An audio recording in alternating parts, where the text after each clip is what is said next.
have probably heard this quote, right, from Coach John Wooden, UCLA basketball coach, "Be quick, don't hurry." Just a quick little story.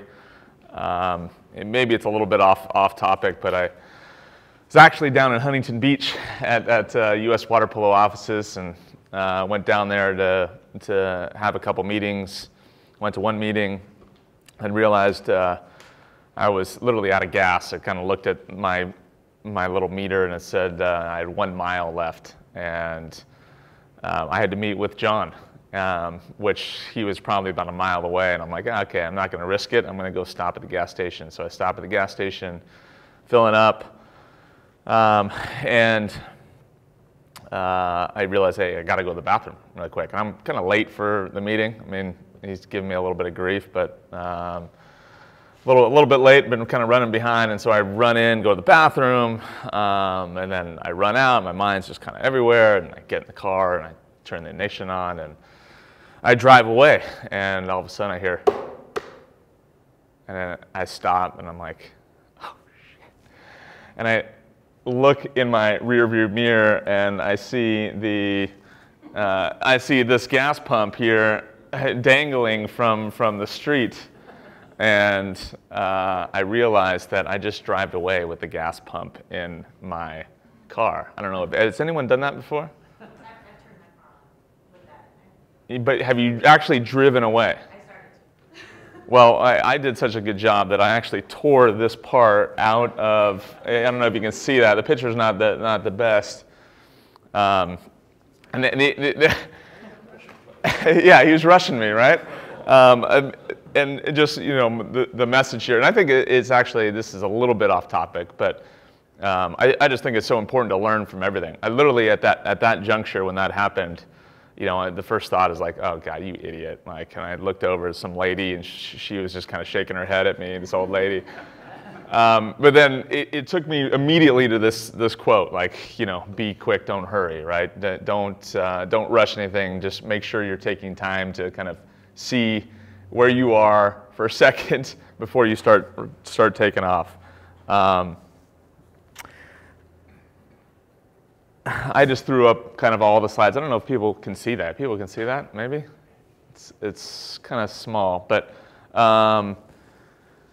so what I thought I would talk about today a little bit is just the journey, and for us over the last 3 years, and basically, you know, how this journey was different than last journey, some of the hurdles, and then kind of how we attack those hurdles. I think as I'm going through this stuff, you know, someone asked me recently, I just did an interview for this magazine, and I think they asked me, you know, what was your best team talk that you ever had?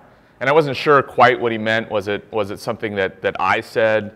Was it you know, my talk to the team, or was it the team's talk? And he was kind of referring to the way my talk to the team. What was your very best talk that you gave the team? And I couldn't think of anything. I was like, I don't know. And then I thought, you know, honestly, the best talks that we have as a team, that I have as a team, are the ones in which the group is, and Jack talked about this yesterday, the group is involved and engaged. And there's a collaboration. There's authenticity, and there's a collaboration going on. So as I'm going through this stuff, feel free to interrupt me, and if you have questions. And a lot of this stuff is pretty general, and I figured too, kind of as we go, we can kind of obviously take questions, and obviously afterwards kind of dive into deeper into specifically what you guys might be interested in. For us, you know, the challenges just initially after the 2012 games, really the two things that came to my mind, the two biggest things were, number one, complacency, right? After you win and you have some success, to me this is the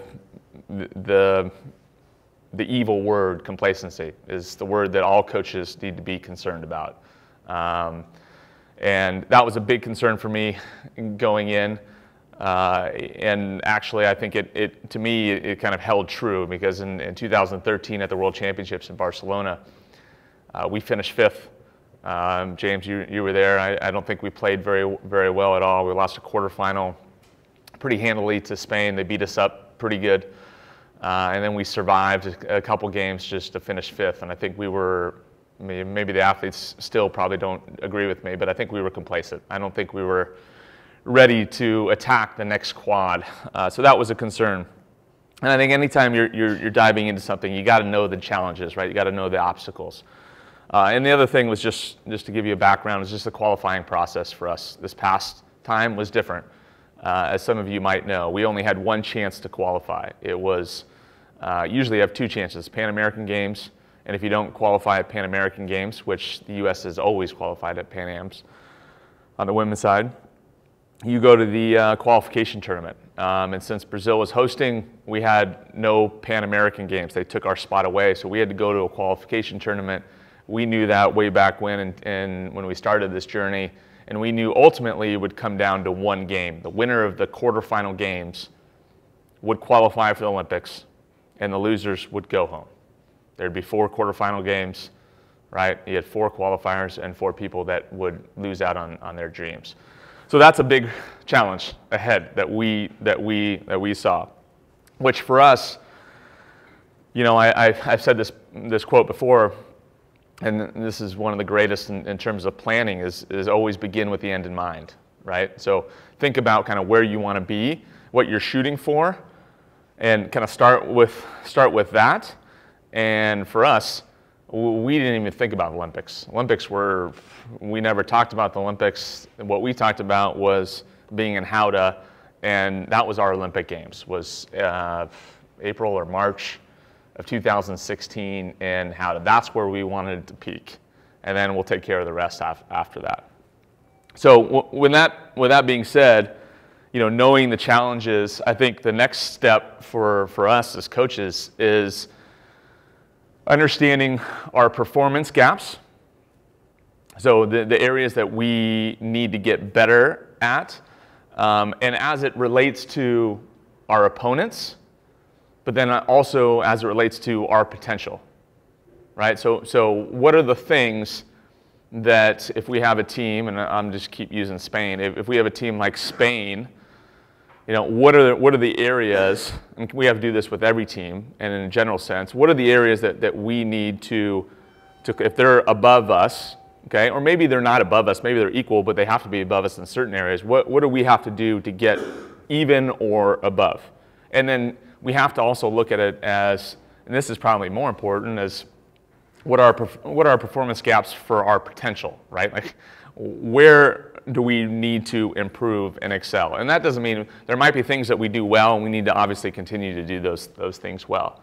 And how I've kind of broken up this talk really is just looking at the 4 different aspects, right? The technical, the physiological, right? Or the physical, the tactical, and then the psychological. So those things that I'm going to point out today in each one of those categories, just some key components for us. What were the performance gaps for us in each one of those categories, and kind of how we went about it in attacking it. Does that make sense, kind of? Any questions? So the first thing, and we talked a lot about this yesterday, I think, or a decent amount about it. And this actually might have been my biggest concern. So we lost 9 out of our 13 players from the last games, and I think, you know, in a lot of ways, a quad 4-year cycle doesn't, in my opinion, it kind of doesn't start until after World Championships, the first World Championships. So after 2013, it was pretty clear to me that we were going to need to have some young kids improve quickly in order to get our team to where we needed to be. This is a picture of Maddie Musselman, who is a freshman at UCLA. When she joined us, I think she was 16 years old, back in maybe even 15, back in 2013, and started. You know, we had 3 players who ended up making Olympic Games, but we had a few others that we brought together. And again, this was so big for us. It was skill development, and not just, you know, how much better we can get in our skills, but how quickly that can happen. Our learning curve, can we accelerate that learning curve? Because again, everything is sped up, and we have to be our best by April of 2016. So how we did that, quickly just, this is something that Coach Wooden talked about all the time, his laws of learning, and I kind of added one thing as well, but in order, explanation, it's our job to explain, demonstration, imitation, correction, and then repetition. The explanation part, that's our job, right? Our job is to be able to, so when I have this young group, and even the players that were in college, I mean, our average age was, I think, 22 years old at the Olympic Games. So think about that and think about where we started with this group. They were 18, 19 years old. So some of you guys are club coaches or high school coaches. Obviously, these are elite, but there's not too much of an age difference either. So I had to make sure that I did whatever I could to explain every detail, right? How I taught was so important. We were watching those videos yesterday, and I think those were great videos that Dayon showed. But at the same time, you have to be able to teach it.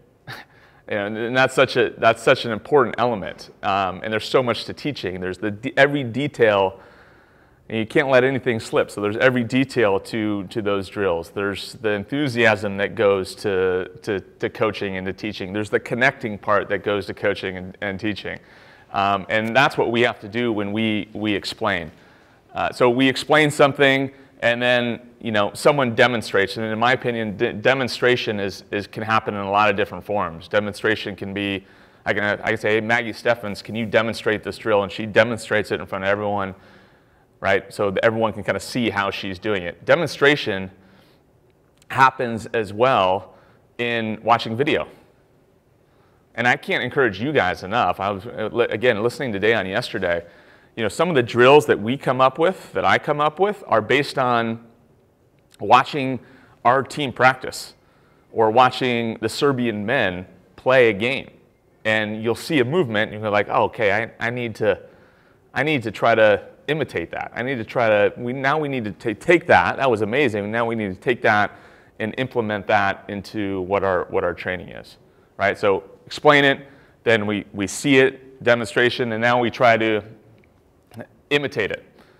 And imitating it, obviously there's some challenges with imitating it. I think the biggest challenge for imitation, especially when you're dealing with a young team for us, was having the courage to be able to imitate it.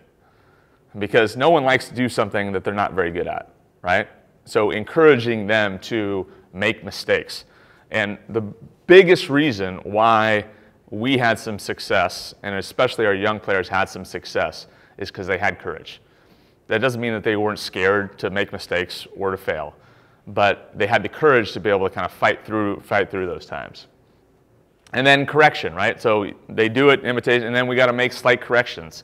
And that's on us to hold our athletes accountable for every single detail that goes into each drill, each 5-on-6 movement, everything. And I'm talking, this is just from a technical standpoint, just skills, okay?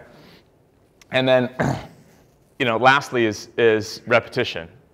Coach Wooden always said it. I think he actually had like 8 laws of learning or something like that. And he had repetition 4 times or something, yeah. Right, repetition. And the reality is, you guys, it takes time. I mean, one of the reasons why we had some success, you want to know, is plain old simple hard work. We took a group that was young, was in high school. I saw, hey, this group needed to be here. I put a lot of stress on myself. I hope I need to handle it a little bit better next time. But we started training on weeknights during the school year. Luckily, we had some of these players were all in the Orange County, Southern California area. So they're able to drive all over the place to go to different pools to train. We competed against high school boys, club teams.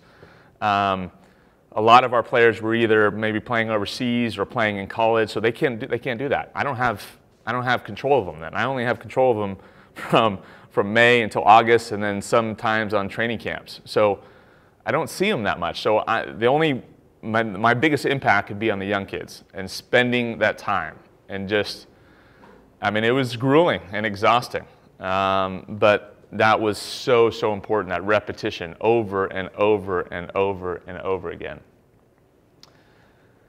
And then, that's, fundamentals, right? Fundamentals. Everyone hates fundamentals. And I feel like as I get older here, the athletes have less and less desire to do the fundamentals and to do them correctly. But I think it's our job to make it fun. And I'm not saying I do a great job of that all the time. I'm sure I don't do a very good job of that. But, Kylie mentioned this yesterday. Something simple, guys, but this is so important. I see it all the time. And again, I'm guilty of it as well. You have to be engaged. You have to be engaged. If you're not engaged into your practice, if you're not engaged into your athlete, you can't expect them to improve. You can't expect them to be engaged. You can't expect them to appreciate the details. You have to be engaged. It was great. You had one of the best players in the world and one of the hardest workers. Literally, I don't even need to be on the deck. And Kylie Neuschel will work so hard, and she is so detail-oriented. But her, out of anyone, to be able to say, like, I want my coach engaged, that inspires me. Most people would watch her train and go, you don't need a coach. She does need a coach. She needs you to be engaged. And that, right, that is actually what makes it fun for them. And then, it's our job to trying to help them with imagination.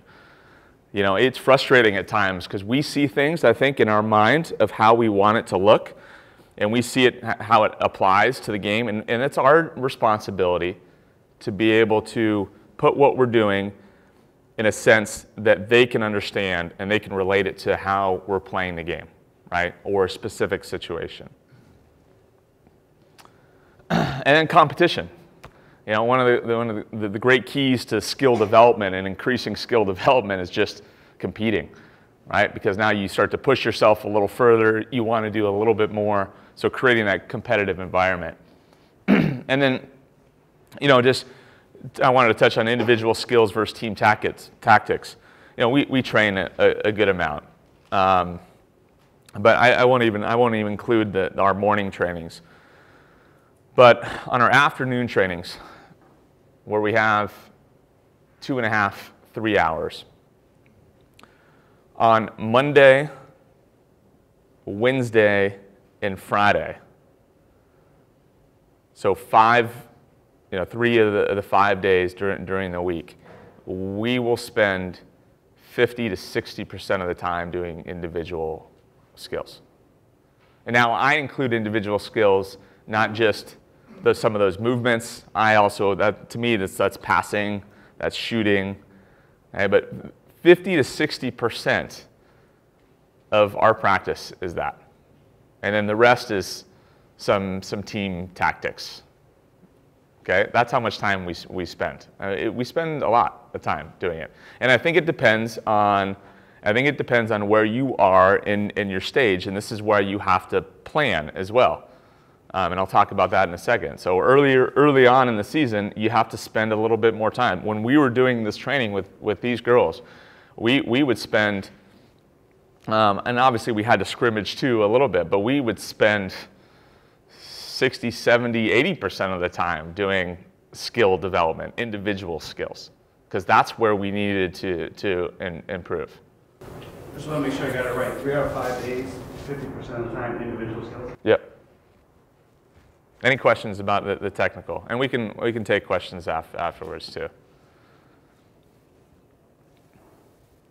So the physiological, right? The physical. This quote, if you can read it: "Plan your work and work your plan." You have to have a plan. I think too many of us, what I see is too many of us kind of go in and we take each day as its own, and we don't think about, again, kind of where we want to be at the end. And we have to be able to work backwards. We got to think about where we want to go, the areas, again, where we want to improve physically. Where do we want to improve physically? Do we want to get stronger? Do we want to work on our horizontal legs? What are the areas that we need to get better at swimming, speed, explosiveness, what are the different areas? And then we have to establish goals. Okay, and again, we're working backwards here. So we got to establish goals for us. It was establishing, it was clear, we were young. I mean, strength training was big for us. It was something we needed to get, we needed to get these young kids up to a certain level. They weren't going to be, hey, we're not going to do anything crazy. We're not going to look like football players and offensive linemen, but we needed to be definitely stronger. So we thought about where we wanted to be at the end, and then we have to make goals along the way. And I think the other thing that's just so important to understand, all 4 of these phases, you guys, they all work hand in hand.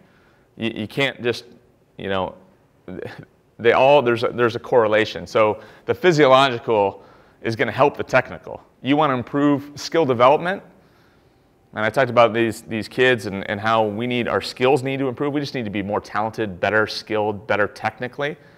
Well, if we don't improve physiologically, right? If we don't improve our leg strength and our core strength and our ability to swim and our explosiveness, well, we're not going to see as much improvement in our technical skills, right? Dan showed some of those drills yesterday, and he was talking about that one where you're shot blocking and you're taking an arm stroke.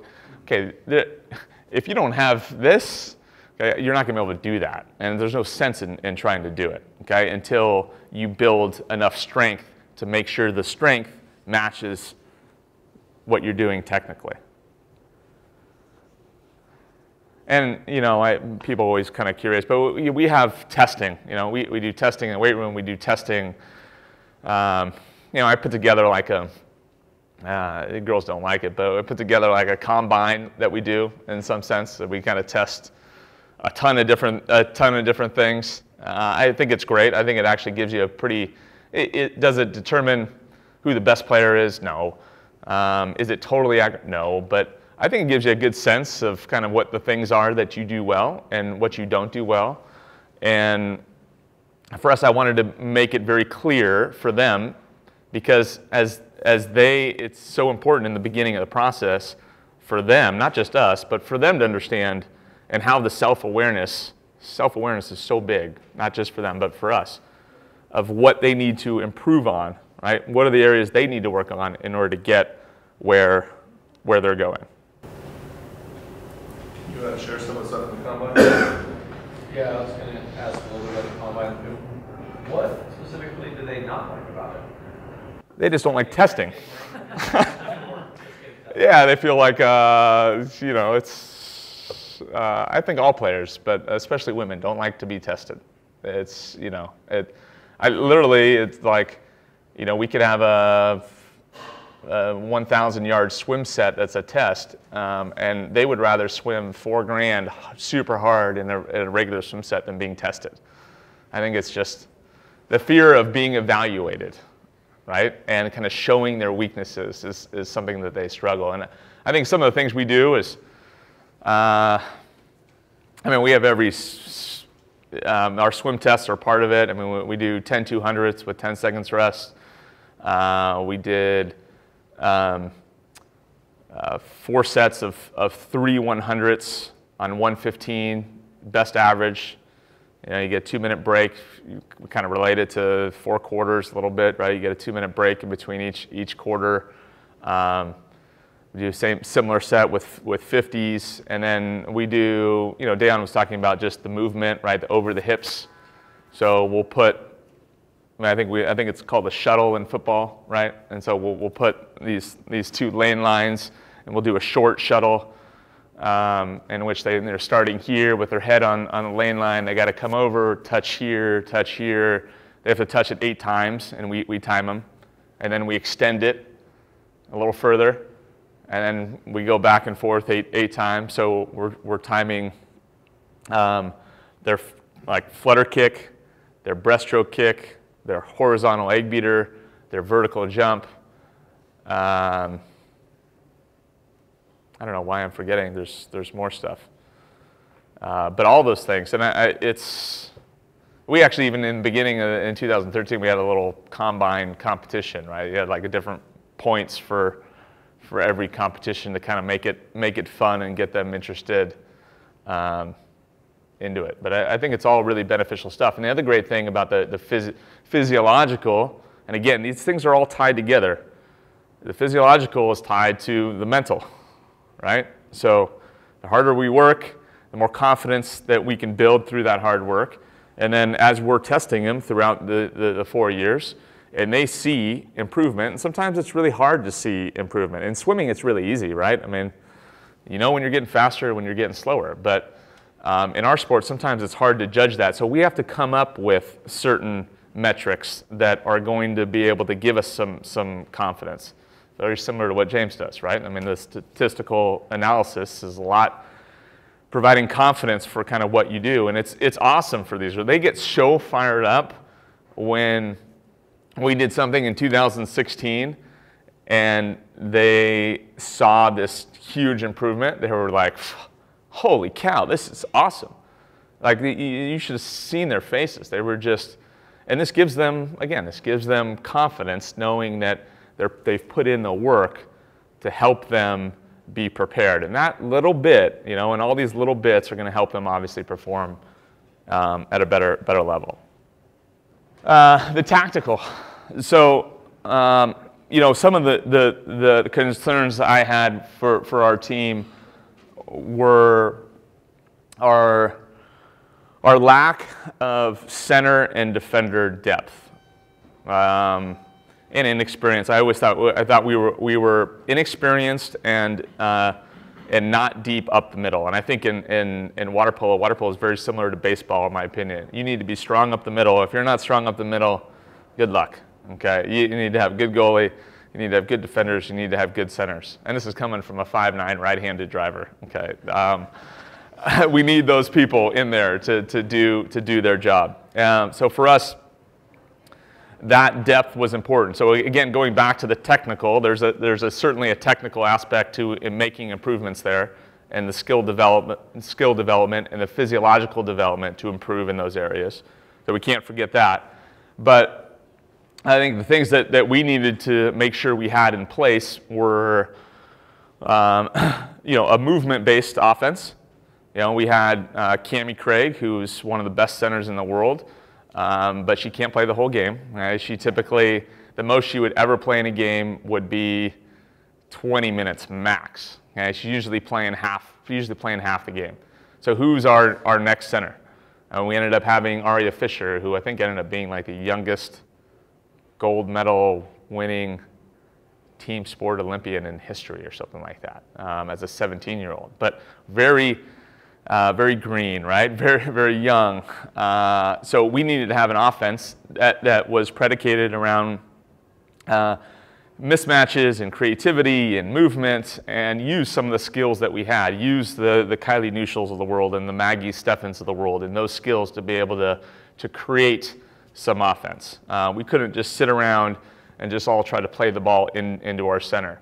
And luckily for us, and this team was so different than the last team. The last team we had would just bore you to death. I mean, they would just grind you to the very end. They were meticulous in how they passed the ball, very patient, always kind of waiting for our center, and the last second dump the ball in the center and ejection. And we were really good, very disciplined.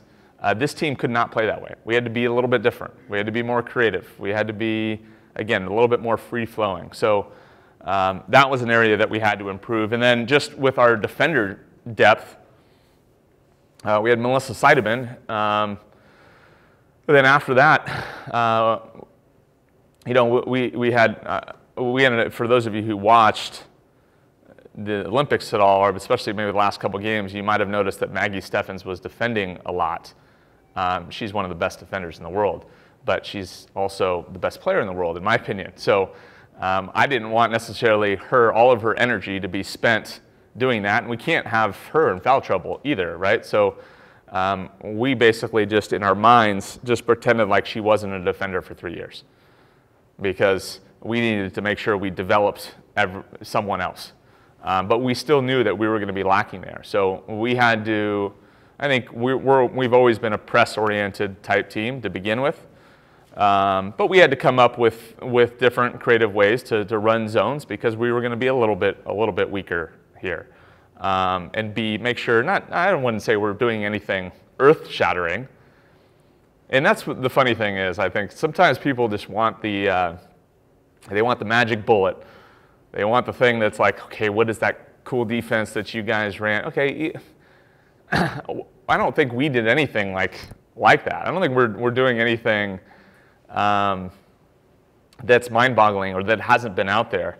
Where we take pride in is that we do it better than anyone. So we take pride in the details of those tactics. And that can't be emphasized enough. I think I said it in the same conference last time I spoke at this. The reason why I think Cal or UCLA and SC have been the most successful men's teams is they don't do anything different. Amazing. I mean, it's the approach. It's the approach. It's the details. It's the consistency that is built up over time. And then some other things. I felt like we needed more tools in the toolbox. We needed, and I'm going to kind of contradict myself in some ways, but we needed more things that in case we got in a certain situation, we could run this offensively, or we can run this 6-on-5, or do this 5-on-6. But in all reality, if I had to give a percentage to it, we stuck with 85 to 90% of what we did was what we did. And the other 10, 15%, occasionally we'd throw something, a little bit of a different wrinkle. So we wanted to master what we did, but we still had those options. And one of the reasons why we had those other options too was, and again, this is about planning and looking down the line, was not for us, but we learned how other people ran defenses, how other people ran offenses, how other people did 5-on-6, how other people did 6-on-5. And I didn't even tell them. I told them this is our stuff because I want them to know it, right? And I want our players to be able to, if we have a scout team, I want our players to be able to, in a practice, if we're preparing for Italy, I want our players to be able to, hey, we're going to run an M zone. You need to know how to run an M zone, right?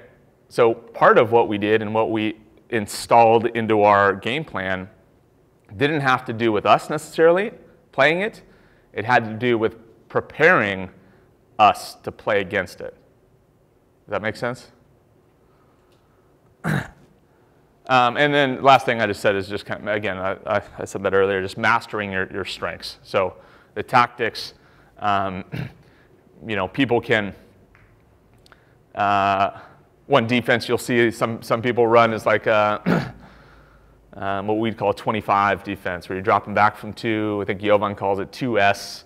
Everyone calls it something different. Where you're dropping back from X2, and then X3 stair steps over, and then X4 stair steps over. Okay, everyone can do that, but it's how you do it that's most important. It's the details, and it's what is taught, and it's holding them accountable to make sure they're doing it the right way, and then make sure that everyone fully understands and grasps it. Struggling here. And then lastly is the psychological. You can't see this. Yeah, preparation for, I can't see it. Preparation for qualification. It was very clear in summer of 2013 that, in my opinion, the rest of the world saw that there was no more Brenda Villa, and there was no more Heather Petrie, and there was no more Betsy Armstrong, and Lauren Wanger, and Elsie Wines, and they saw we were young, and so what people try to do is beat the crap out of us, and they try to intimidate us. So, obviously, the psychological, there's the physical aspect to that. It's going to be really important, right? But then there's also the psychological aspect, and we have to kind of see it and know it.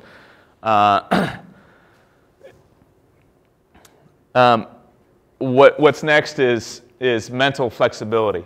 And I love this. I love this quote. It ain't what you don't know that gets you in trouble. It's what you know for sure that just ain't so. And this kind of sums up our team, in my opinion. This is kind of our mental approach. Our psychologists would talk a lot about mental flexibility, right? Not being rigid in the way we think. I think it's important for us as coaches too. There's nothing you know for sure. There's nothing. And there's nothing we know for sure either, right? And we have to have that mental flexibility. For us, it became more and more important as the journey went on because we started to have more and more success. And so, again, going back to the evil word of complacency, making sure that we still understood that things can change and we need to be ready to change. And even in the beginning of the quad, that things were going to be different than the last quad. This was a completely different team with completely different challenges. Yeah. Sorry. Yeah. I can't see that at all. Under the first heading, Is there a way to make this bigger? what does it say? Table closer. What does it say under the first one? Right here? Under it, that one. This says youth intimidation. Okay. Closer or further away? Further. Oh, sorry about the camera. Oh, out of camera here. Sorry, I just. No, it's. I want to get it down, honestly. So what's the quote? It ain't what you don't know. I can send this to you guys too. Okay. It ain't what you don't know that you're screwing me up here.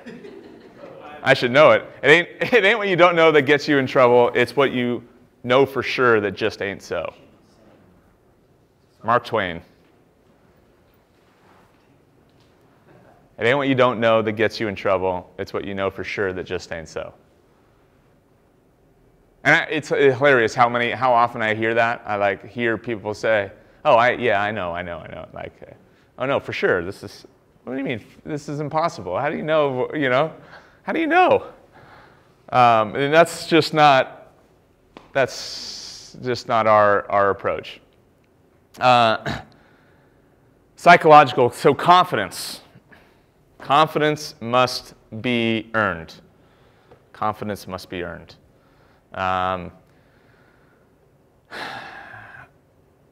Again, you have to have a plan. They don't need to be confident all the time. I think I'm a pretty good judge in confidence, not just from our players but other teams. And I find it really funny, even going back to some of the intimidation tactics. I find it really funny that when I watch some people play, and they may seem to be playing with a lot of confidence or their intimidation tactics, but it's just not the truth. It's not real. It's all superficial. And I just think it's so important for us coaches to make sure that our athletes earn their confidence. A lot has been, I believe a lot in PCA, Positive Coaching Alliance, 100%. But they have to earn the positivity. They have to earn what they do. You can't, I see sometimes we encourage someone for doing something when it's really not that good.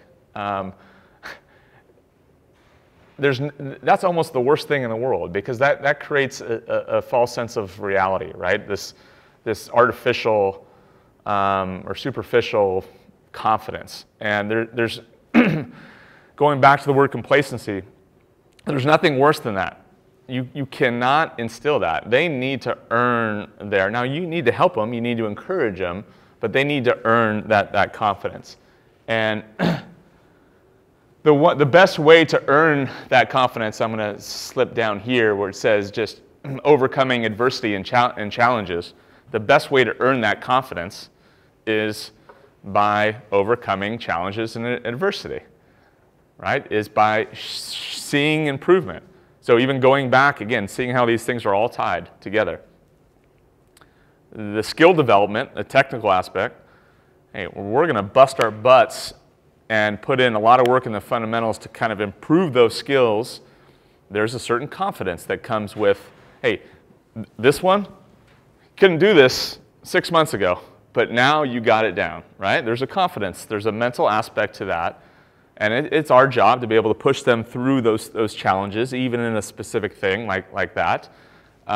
But we need to come up with ways to challenge our athletes. This became more and more important for us because, again, we had a lot of success. So I'm starting to get a little bit worried about complacency. So I got to be creative and trying to find ways to be to create some artificial adversity. And they come in different ways. This is a picture of the 2015 World Championship team. We ended up losing to Italy in our preliminary games. So we had to play, just to get into the quarterfinals, we had to play Hungary just to get into the quarterfinals. Okay, no U.S. team has ever not gotten into the quarterfinals. So there was a pressure associated with playing Hungary, one of the most talented teams, a team that played us the toughest in the Olympic Games. We played them, and then we had to play, who do we play in the quarterfinal? Shoot, I should know. I know we had Australia in the semi. No, we had Spain in the quarterfinal, Australia in the semi, and Holland. So we had played 4 incredible teams in a row to win a world championship. Well, going into the Hungary game after we lost to Italy, you know, I said, we got 4 championship games. And I wasn't really nice about it. They still joke to me to this day, but I made a reference to the corner of the room. You're in the corner, like your back is against the wall. If you lose, and I put a little bit of pressure on them, like, hey, if you lose, and we talked about the result, because I felt like they needed the pressure. Again, I'm thinking about qualification process. I'm thinking about, we have one game that's going to determine whether they go to Olympic Games or not. This is in my mind as we're competing for a world championship. I never lose sight of that, of kind of where we want to be. So right now, I'm putting them in that corner, right? Before every game, you are in that corner. If you lose, this is what happened. Your backs are against the wall. And it's important. It's a horrible feeling. And I felt kind of mean doing it, but I think it was important for us to feel that. And, you know, they won four games in a row. And we gained a ton of confidence from that, from the challenges and adversity that we were able to overcome. Obviously, those are all unbelievable teams to have to play. Did you notice that once you got to that quarterfinal portion, you kind of knew, all right, we made it, we're in? Was there almost a difference in relaxed play in the next games, or did you kind of say, this is the moment, and that was where we kept that from point on? No, I kind of, it definitely made the mark, like no team has ever not made it to the quarterfinals, but then once you get to the quarterfinals, like, hey, we're in the United States of America, like everyone expects us to get to the semi. And then, you play with it a little bit, and then once you get to the semi, it's like, we always win medals here. We win gold medals. I mean, this is what luckily I've been part of that culture, has already been created even before I came on. Would you say that when you kind of put that pressure on, was there a turning point for you where that's where we kicked it into high gear and kind of propelled you through the Olympics, or did you notice that prior to? I think they definitely raised their game. I don't know about me putting them in the corner if that really made the difference for them to raise their game, but I do feel like that had an impact on our ability to handle the pressure moving forward past that. So we got to come up with ways. Again, we got to come up with ways that are going to challenge, and not just our teams, but also our individuals, right? To keep them honest and to give them, and we don't want to come up with something that's impossible for them to achieve. We want it challenging enough that it's hard to achieve, but then ultimately once they do achieve, they gain some confidence from it. And I think throughout it all too, and this is also important, is just, we talked a lot about having appropriate amount of fear. Right, appropriate amount of fear. I think, it's amazing how many people I talk to and go, "Oh, you guys, why are you so nervous? You guys are gonna," when we were playing Olympic Games, I thought we were gonna lose every game. I didn't think we were gonna just crush people and win all the time. That's not our. We have some confidence, no doubt, but I say this to them all the time. I mean, we're going to be humble enough to prepare, but confident enough to perform. Right? So we're going to have the humility to be able to prepare, but we're still going to be confident to perform when we're out there. And that doesn't mean there's never a lack of fear. Right? There's always going to be a little bit. And fear is good. An appropriate amount of fear is good. And I like that quote because I like the use of the word enough. Humble enough means that we're not, we're not like so humble that we're not confident, right? And then confident enough doesn't mean we're not cocky. We're confident enough. So there's always this question, right? Like, if we don't do what we're supposed to do, we're going to get beat. And again, I talked about this, but again, these things are all tied, right? The psychological is tied to the physiological as well. I mean, all these things it just kind of works in a circle. You made some various changes from the previous year and kind of discussed that. Some of those changes will go smoother than others. What was kind of the hardest thing to kind of get through, or that you were worried about whether it was going to be successful, kind of you or the team that was? Two things I think of, just off the top of my head. One is respect amongst the team. We have so many new faces and some young, super young, and then there's a part of me that's like, hey, we took a risk by investing into these young kids. I mean, there's a risk involved there because you don't know how they're going to develop. I mean, I had an intuition. I had to go with my gut, and it's like, okay, I like their attitude, and I like their focus, and I like their skills. I think, but there's a risk that goes involved with that, and that was scary.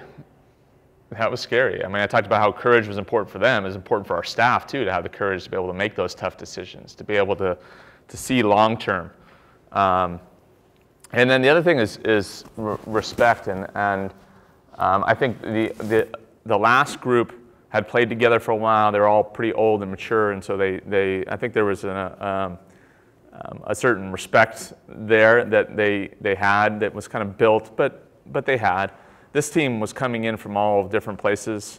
We had a goalkeeper, Ashley Johnson, who everyone knows, who was in Princeton, right, from Miami, not really connected in a lot of ways, actually stopped playing with the national team for a period of time, trying to get her to earn the respect, and she would hear me say, I would question her work ethic at times in the beginning. These young kids coming in trying to steal people's spots, right? The one thing I realized over the last 2 years that I never actually had an idea before, and this is where like keeping a journal and kind of going through my thoughts is really helpful, is I think more about when I'm coaching the individual and our team, I am thinking about how each person can earn the respect of their teammates all the time. I think about it all the time. So I'm not just coaching them to become better players. A lot of my coaching, I'm coaching them so they can earn the respect for the person next to them. I think about it, literally, I think about it all the time in everything that we do. And I think that was a big concern of mine was, do we have the maturity to be kind of from all these places and with the competition? Do we have the maturity? We're babies. Do we have the maturity to be able to compete and get after it and understand some people aren't where they need to be, but there's a process along with that. And a lot of the talks I would have with people individually would be to get them to make sure that they were doing the right thing, not just to be better players, but so they could earn the respect of the person next to them. And I think that's built very good. It's built two things. It's built the self-awareness that I think I mentioned earlier that I think is extremely important for all of us. And then that in turn kind of builds a culture of respect that I think that we had it at the end, but we did not start with that. It was a road to get there. How often do you find yourself deviating from your plan because you discovered in the process there's a deficiency that you need to address? A lot. And I think there's no question you got to be able to do that. I think so much of it is I talked a lot about planning, and there's definitely, I think that's so important. Planning is dreaming, right? It's vision. It's dreaming. It's we all have dreams of different dreams, but we have to be able to deviate from that, and there's no doubt about that. And to me, it's not a science; it's an art. Coaching is an art. Way more of an art than it is a science. And that's where we have to have the creativity to do that. So you've dealt with several coaches throughout your playing career. Do you feel like your coaching style is similar to those coaches that coached you? Like, do you think you're like, in the NFL there's like the Belichick coaching tree? For sure. There's definitely similarities. I mean, my coach, who I consider my coach most of my, well, I didn't play, I started playing water polo as a freshman in high school, and I had 4 different high school coaches in 4 years. I played for Stanford Club, so Dante coached me a little bit, but it was usually mostly Ben Quittner, this guy Ben Quittner, who Wolf I'm sure knows. But my coach in college was Guy Baker, and I learned a ton from Guy. And there's a lot of things that I do today that unquestionably that he did, and there's a style that I think more importantly there's the preparation and the work ethic and the mindset. I think those are the things that probably stick with me the most. I have a question, kind of almost. So, obviously, being a national team coaching in a couple of Olympic games. Let's say tomorrow, right? The only job that was available for you was a high school. What do you think would be your approach? Like, you're stepping on the pool deck with athletes, 15 to 18 years old. Yeah. What's your mindset? What would your mindset be? Like, what kind of advice would you think, from all the experience that you had at UCLA and then with the national team, that you think that would help propel you to be successful at that level as well? I mean, the first things that come to my mind, and this isn't even the first thing, but is again, going back to skills. Just from a water polo standpoint, I wouldn't worry that much about the tactics. I would focus a lot on the skills. Introduce a couple things, but we don't want to introduce too much. Just be really good at those couple things and spend more time on the skill development. But the biggest thing to begin is trying to create the culture, right? Trying to create a culture of hard work and enthusiasm. I would want to be. I would want to be tough. To me, the best coaches are the ones that are tough, but there's an energy and a positivity that goes with that toughness that's really enjoyable to play with. So that would be kind of my vision for that team, is instilling some discipline, some hard work, but some enthusiasm that goes with it. And I think that culture would be that would be what I'd really focus on more than that, and skills, literally. We have a question from the live stream from Christian. He wants a little more information on the different approaches with the 2 quads, the younger team with less experience and the older team with more experience. This younger team is maybe forcing me into retirement. That's the difference. I would find myself at times many times thinking I am becoming out of touch with the generation. It was a struggle. It was not easy. I mean, there were times, literally, where I was like, I don't know if I can do this anymore. I questioned myself and our ability to connect, the appreciation for, in my mind, and we got to a good point, but the appreciation for details, going back to respecting not just each other, but respecting the tiny little things that go into respecting each other, respecting simple things as picking up your trash. Did anyone see that little video on Dak Prescott, the Dallas Cowboys quarterback? Right? He was sitting on the bench. He came to the sideline, and he had the Gatorade cup. I think he drank some Gatorade, and there was a garbage can behind him, and he tried to throw it in, and it didn't go in the trash can. And I'm willing to bet, okay, 9 out of 10 NFL guys aren't going to go pick that up. Well, he got up, and he grabbed it, he picked it up, and he put it in the trash. To me, that tells you everything you need to know about Dak Prescott and why they're winning.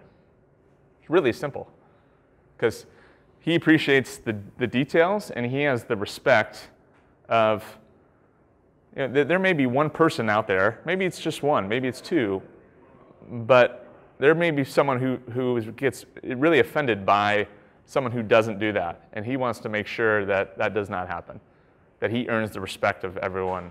And that was something I really struggled with kind of this group, is for them to understand those. And I had to be way tougher on this group. The last group, it was more, I had to bring some levity. I had to bring some enjoyment, some fun, some enthusiasm. This group and because of it, it took a lot out of me, to be perfectly honest. I have a lot more gray hair, and I'm losing my hair, and yeah. Last question. As you prepare for 2020. Whoa. Okay. As you prepare for 2020, the makeup of the team, part one, and then the makeup of you and your staff. We're going to have you for 2020, and is that I'm in the process of trying to make that decision. I'm not quite sure that I'm ready to do it again quite yet. It's really exhausting, way more this time around than last time. And I realize, the one thing I realize is the athletes deserve someone that can bring a certain amount of energy and passion and be engaged all the time. And as soon as I realize that I can't provide that, then I'm going to be done. I don't want to do it anymore. So I got to make sure 100% that I am fully engaged and fully committed to doing it before I make that decision. And then our team we'll probably have half the team. I mean, some are still kind of deciding on the fence. We'll probably have half the team returning. So we'll have more than we did last time, but half the team retiring. We're going to be still very, very young. It seems like all the people that are out of college are going to be retiring. So that leaves us, obviously, those that are just in college, and then who's next, right? It's others that are in college or the high school kids. So we're still going to be extremely young. But the good thing is, I feel pretty confident that, like the two players that we had up yesterday, when you got, Maggie Steffens and Kylie Neuschel, you're going to be pretty good. So we have a really good nucleus of talent that's still coming back, and I think never guarantees you anything, but I think we'll be in a good position moving forward. There's one more question from the live stream. How do you manage the next day of a bad performance in a game psychologically?